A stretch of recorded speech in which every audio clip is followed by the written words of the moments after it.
ये पीछे होल्ड करें 1 2 3 4 5 6 7 8 9 10 आएंगे वापस लंबी सांस भरते हुए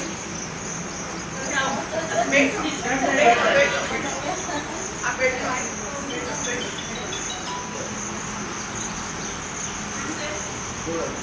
दोनों हाथ आंखें खुली रखना है इसको आंखें बंद नहीं करना है ये भी आपको समझाया दोनों हाथ का स्टैंड कराएं सांस भरें और एक अपने शरीर को समझते हुए जाएं किस पॉइंट पे आप जा सकते हैं जरूरत से ज्यादा अपने शरीर को तकलीफ देना नुकसानदायक होता है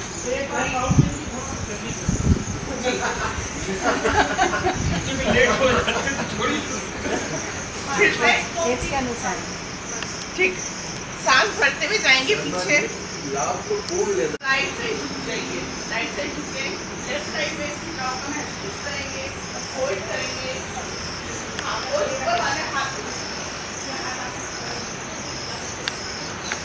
ऊपर वाले हाथ को देखिए होल्ड करेंगे 1 2 3 4 5 6 7 8 9 10 आएंगे वापस सेंटर जाएंगे लेफ्ट साइड में झुकिए पैरों के पंजे को लेफ्ट साइड टर्न करें झुक जाइए होल्ड करिए 1 2 3 4 5 6 7 8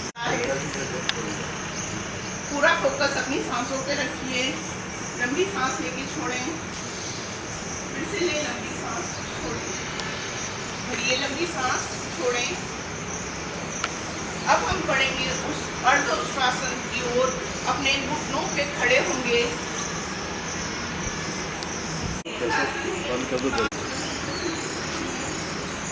हाथों को लूज छोड़ें पैर को 90 डिग्री पे लाएं 10 पाँव में नीचे लेके आएंगे हाथ को लूज छोड़ दीजिए पैर को 90 डिग्री पे उठा लें धीरे धीरे नीचे लेके आएंगे पैरों को 1 2 3 4 5 6 7 8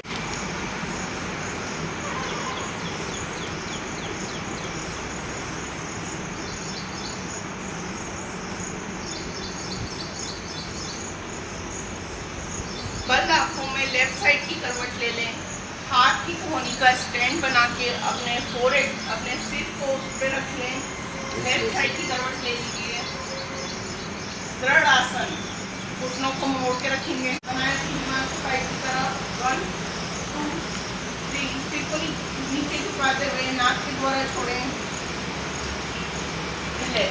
ये था शीतली प्राणायाम बहुत अच्छी स्थिति है और शहर के तमाम क्षेत्रों में उन्होंने बहुत स्तरीय योगा सत्र आयोजित किए इसका बहुत बहुत धन्यवाद और बहुत ही अल्प समय में आमंत्रण उन्होंने स्वीकार की इसलिए भी और समस्त जो शिक्षक हैं कर्मचारी और जो योगा विद्यार्थी आपके सामने बैठे हैं उनकी तरफ से आपको और साथ में हमारे आ गया है कि बड़े भाग मानुष तन पावा सुर दुर्लभ सब ग्रंथन गावा इस सृष्टि में 84 लाख योनियाँ हैं पशु पक्षी जलचर नरतर और बहुत सारे कीड़े मकोड़े और बहुत सारे जीव जंतु उनमें मानव जीवन ही सर्वश्रेष्ठ कहा गया इसलिए जो कवि तुलसीदास ने लिखा है बड़े भाग मानुष तन पावा सुर दुर्लभ देवताओं को भी दुर्लभ है क्योंकि देवता से पूजा करा सकते हैं पर इस तरह का भगवत भक्ति का आनंद ध्यान का आसन प्रार्थना इस तरह का आनंद वो नहीं ले सकते इसलिए शायद कहा गया कि सुर दुर्लभ सब ग्रंथन गाओ सभी वेद शास्त्र पुराणों ने एक स्वर से मानव शरीर की महत्ता को रेखांकित किया भगवान ने सभी को पैदा किया सभी इनके प्यारे हैं जैसे एक माता पिता के कई संतान होती सभी संतानें इनकी प्यारी होती हैं इसमें भी कहा गया है कि सब मम प्रिय सब मम जाए सबसे अधिक मनुज मुझे भाई मनुज मीन्स मनुष्य भगवान ने सब उत्पन्न किए कीड़े मकोड़े जानवर पर उनको सबसे प्यारा मनुष्य सबसे अधिक मनुज में मनुष्य ही द्विज द्विजमो सुधारी फिल्मों निगम नेत अधिकारी व्याख्या नहीं करेंगे कहने का मतलब मनुष्य तो बहुत तरह की कोटि के हैं अधम भी है नीच है पाखंडी भी है पर मनुष्य में भी श्रेष्ठ स्तर का मनुष्य है वो भगवान कह रहे हैं मुझे बहुत प्यारा है तो जब भगवान को प्यारा है तो उसका हमको उनकी लाज भी रखनी है फिर उस तरह से कर्म उस तरह से वाणी वचन वो कर्तव्य, निष्ठा, अनुशासन और जैसा कि यह नियम, आसन, ध्यान, धारणा, समाधि जो भी अष्टांग योग में वैसे तो सबका पालन करें तब हमें आनंद आएगा।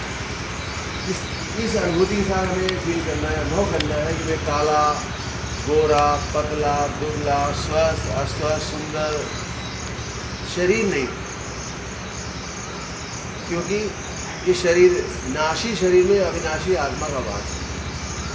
इसमें भी कहा गया है कि जड़ चेतन ही ग्रंथि पड़ गई। शरीर जड़ है, चेतन आत्मा चेतन, दोनों में ग्रंथि है, गांठ पड़ गई। तो जड़ चेतन ही ग्रंथि पड़ गई। और यद्यपि मृथा है तो झूठी, पर छूटत कठिन है, पर बड़ी कठिनाई छूटती है। तो हम जैसे कि योग, प्राणायाम, ध्यान सब करेंगे तो हमें इसका आभास हो जाएगा कि जड़ और चेतन अलग अलग है और हमें अपने चेतन अस्तित्व का ध्यान हमेशा करें। तो मैं शरीर नहीं हूँ, काला, गोरा, पतला, दुबला, स्वस्थ, अस्वस्थ शरीर नहीं। फिर मैं चंचल, चलायमान मन भी नहीं। फिर मैं शब्द, स्पर्श, रूप, रस, गंध की तरफ जाने वाली इंद्रियां नहीं है। आंखें रूप की तरफ जाती है, कान शब्द की तरफ जाते हैं। इनको समाहित किया गया है 5 इस बातों में कि शब्द, स्पर्श, रूप, रस, गंध की तरफ भागने वाली इंद्रियां में नहीं। चंचल, चलायमान मन भी मैं नहीं। जब मैं ये नहीं हूँ, मैं वो नहीं हूँ, तो क्या हूँ? फिर मैं तर्क, वितर्क, कुतर्क, सुतर्क करने वाली बुद्धि भी मैं नहीं हूँ। Selection bye rejection. फिर मैं जागृत, स्वप्न, सुसुप्ति, ये तीनों अवस्थाएं भी मैं नहीं हूँ। क्योंकि जागृत, स्वप्न, सुसुप्ति है बुद्धि की अवस्था। तुम बुद्धि से परे हो, याते सदा से हो। तो ये जागृत जो आप जागते, स्वप्न तो सुसुप्ति गहरी नींद, ये 3 अवस्थाएं हैं। तुम अवस्था नहीं हो, क्योंकि ये बुद्धि की अवस्था है और तुम बुद्धि नहीं हो। जब तुम बुद्धि नहीं हो तो बुद्धि की अवस्था भी तुम कैसे हो सकते? तो जागृत, स्वप्न, सुसुप्ति है बुद्धि की अवस्था। तुम बुद्धि से परे हो, जाते सदा शिव हो। फिर मैं क्या हूँ? फिर आदि शंकराचार्य ने कहा कि अहम ब्रह्मास्मि, मैं ब्रह्म ही हूँ। तत्त्वमसि, वो तुम ही हो। अयम आत्मा ब्रह्म, ये आत्मा ही ब्रह्म है। और प्रज्ञानम ब्रह्म, परिष्कृत ज्ञान आत्मा का ये भी। तो आदि शंकराचार्य के 4 महावाक्य आत्म साक्षात्कार में परोक्ष अपरोक्षानुभूति में मदद करते हैं। अहम ब्रह्मास्मि, अयम आत्मा ब्रह्म, प्रज्ञानम ब्रह्म एंड तत्त्वमसि। तो इस तरह से आप डेली करें, क्योंकि तुम कभी शरीर को मैं कह देते हो, कभी अपने आप को मेरा भी कह देते हो। जो मेरा है वो तुम नहीं हो, वो मेरी पत्नी, इसका मतलब तुम अलग हो। पर हम कई बार शरीर को ही मेरा और शरीर को ही मैं ही कह देते हैं। एक साथ मेरा और मैं कहना व्याकरण की दृष्टि से भी गलत है। तो जैसे मेरा पेन, तो मैं पेन बाहर निकाल सकता हूँ। मेरा मोबाइल, तो मैं जेब से बाहर निकाल सकता हूँ। मेरी आँखें, तो आँखें हो जाता है ऑपरेशन। जो भी मेरा है वो तुम नहीं हो। तो इसी तरह से अल्टीमेटली ये कहा कि मेरा शरीर, जिसको मेरा कहा वो तुम कैसे हो सकते हो? तो जब मेरा शरीर कहते हो तो तुम नहीं हो, क्योंकि मेरा शर्ट, मेरा पैंट, जो भी मेरा है वो तुम उसको अलग कर लेते हो। तो शरीर को भी मेरा ही कहते हैं ना। तो मेरा जैसी कहा जिसका मतलब तुम शरीर हो, तुम शरीर को भी अलग कर देते हो। और ऋषि मुनियों ने ये विद्या सिखाई है कि कैसे वो शरीर को छोड़ के पूरे ब्रह्मांड में विचरण कराते थे और आनंद लेते थे।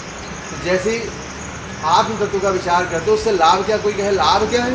लाभ ये कि सारे दुख, सुख, शांति, अशांति सब खो जाती है। ब्रह्म सत्यम जगत मिथ्या और जीवो ब्रह्म ही ना परा। फिर अपने आप एक ब्रह्माकार वृत्ति बन जाती है और वो आप परमानंद में अवस्थित हो जाते हैं। तो इसका भी अभ्यास करें। सभी का हार्दिक हार्दिक धन्यवाद। और आप हमारे अतिथि जो आए हैं उनके लिए मेरा जोरदार तालियों से और उम्मीद है ये बात हमारी भी पसंद आई होगी।